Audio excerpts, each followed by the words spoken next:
Bonjour et bienvenue dans ce nouvel épisode du Journal d'une agoraphobe. Dans ce podcast, je partage mon parcours d'ancienne agoraphobe.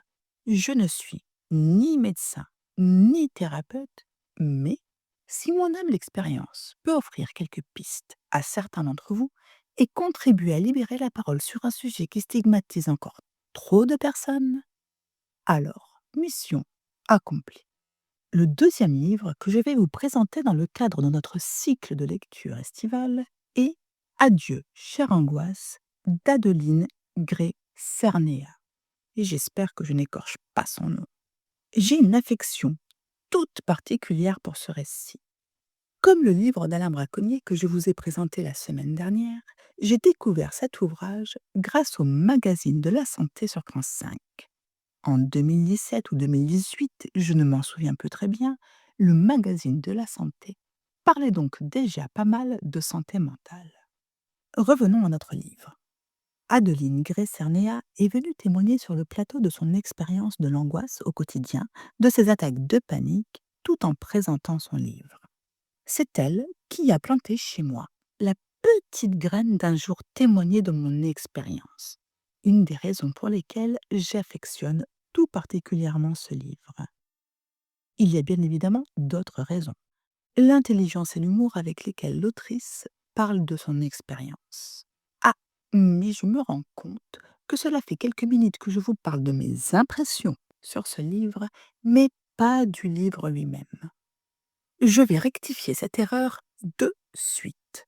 Adieu, chère angoisse, est le récit personnel d'Adeline Gray-Cernea qui raconte sa traversée de 10 années marquées par l'angoisse, ses attaques de panique, ses pensées sur ces attaques, en gros un témoignage intime sur 10 ans de cohabitation avec l'angoisse.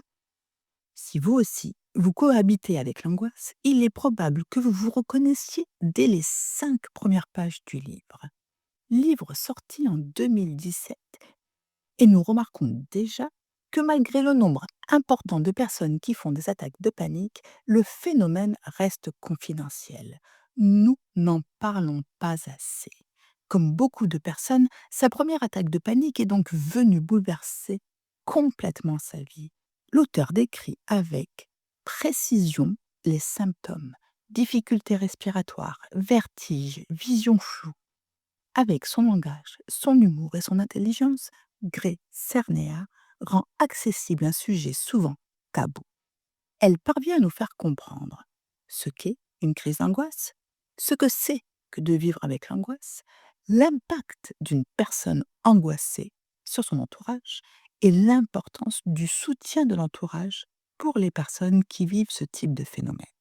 L'autrice parle assez peu de ses relations avec les membres du corps médical, psychologues, médecins, mais nous comprenons tout de même que le parcours n'a pas été forcément des plus simples. Manifestement, elle s'est retrouvée face à des conseils assez basiques tels que vous devriez faire du sport ou vous devriez faire du yoga. Aucun mauvais conseil en soi, mais rien qui ne manifeste d'une réelle compréhension du problème, de ce que vit la personne ou d'un parcours de soins complet et efficace pour aller mieux rapidement. Face à une jeune fille d'une vingtaine d'années, on n'a pas l'impression qu'un seul membre du corps médical ait pris le problème à bras le corps dans le but de l'aider.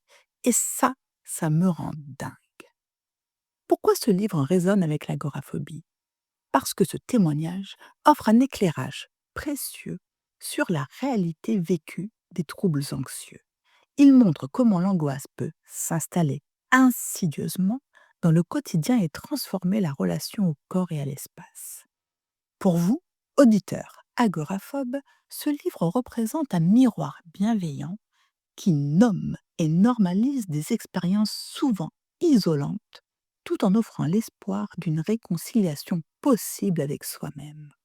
Pour vous, auditeurs accompagnants, il est probable que ce témoignage vous aide à comprendre votre proche qui souffre d'anxiété. Cette compréhension est précieuse pour vous comme pour la personne malade. Souvent, les proches ont du mal à comprendre et même s'ils sont d'une grande bienveillance, il est compliqué pour eux de ne pas juger. Ce livre vous permettra, je pense, d'atténuer le mode jugement et d'entrer dans un mode de communication plus adéquat. Tout le monde en sortira grandi.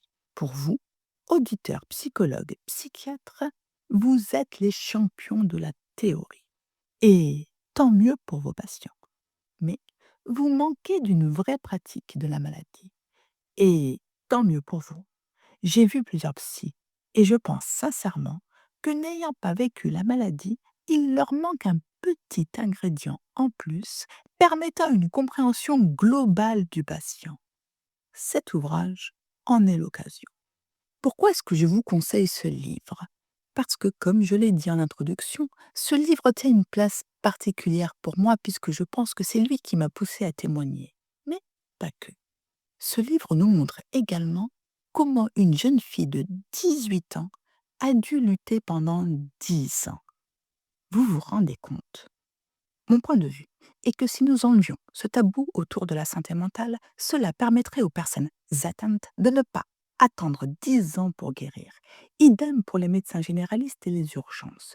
Le phénomène est assez connu, mais vous en ressortez plus souvent avec une ordonnance pour des analyses supplémentaires qu'avec une explication claire. Et effectivement, si le médecin vous connaît bien, il va se permettre de vous proposer de pratiquer le yoga. Mais rarement de rencontrer un psychologue, alors qu'aujourd'hui, un certain nombre de techniques scientifiquement prouvées permettent une guérison plus rapide. Les thérapies cognitives et comportementales, par exemple. Brisons le tabou pour qu'à l'avenir, personne ne soit plus prisonnier 10 ans, voire plus, de ce type de maladie, aujourd'hui bien connue et soignable. Sur ces mots, je vous souhaite une bonne lecture et je vous remercie pour votre écoute. Votre avis sur ce livre m'intéresse. N'hésitez pas à me laisser un message. Vous pouvez également laisser à cet épisode de podcast un commentaire, une évaluation. Vous pouvez aussi vous abonner à ce podcast. Ça m'aide énormément à le faire connaître et ça donne vie à ce podcast. Ce podcast, c'est aussi le vôtre. Vos retours, vos messages, vos histoires me nourrissent et me donnent envie de continuer à partager avec vous. Rendez-vous donc lundi prochain pour un nouveau livre.